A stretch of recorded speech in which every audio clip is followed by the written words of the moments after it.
Colorado's quietly putting together a bipartisan contingency plan if President Trump interferes with the elections in November by limiting which ballots the Postal Service can deliver.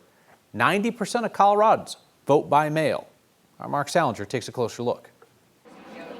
69 days before the November election, Colorado is suing the U.S. Postal Service. If we have to, we'll find other ways to deliver ballots. Attorney General Phil Weiser and 24 other states are arguing the Postal Service's new rule announced last Friday would risk disenfranchising voters by imposing burdensome mail voting requirements. The rule seeks to implement President Trump's executive order establishing a national list of eligible voters that also directed the Postal Service to only deliver ballots to voters on that list. The Postal Service should do its job, but if for some reason we're in a situation where that's not an option, yes, we're going to find another way. Other ways, which could make getting your ballot look different this year. We think obviously the biggest and easiest for all 64 counties is going to be able to set up kind of big offices across our counties. We are actively looking at how quickly could we stand up distribution sites if we needed to. We've also talked about, do we use FedEx? Do we use Amazon? Do we use USPS? You are going to receive your ballot and you are going to be able to vote in the upcoming election. Amanda Gonzalez is the Democratic clerk in Jefferson County and nominee for Colorado's Secretary of State. Carly Koppus is the Republican clerk in Weld County. So we're going to move forward with Plan A, but know that we have all the way to Plan Z. Both say at this time they hope lawsuits like the one filed by the Attorney General today prevent the Postal Service from implementing its new rule that could disrupt Colorado's vote-by-mail system. The Constitution is clear.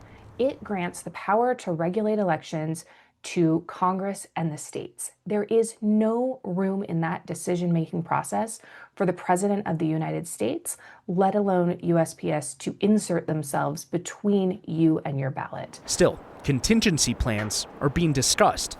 Ballots go out in 5 weeks. Plan A is for us to prevail and to protect the status quo and be able to deliver ballots as we've done now for quite some time.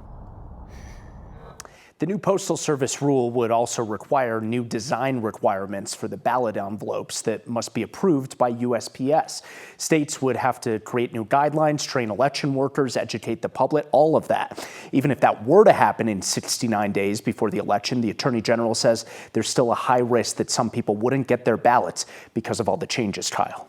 So, Mark, we know that 9 in 10 Colorado voters vote by mail, which means that they get their ballot in the mail. A lot of them don't return it by mail. They take it to a drop box. That's easy, like in urban and suburban areas. Exactly. You go to wherever those drop boxes might be, and now you might have to go and actually pick up your ballot if all of this comes to fruition. But that might look different in different parts of the state.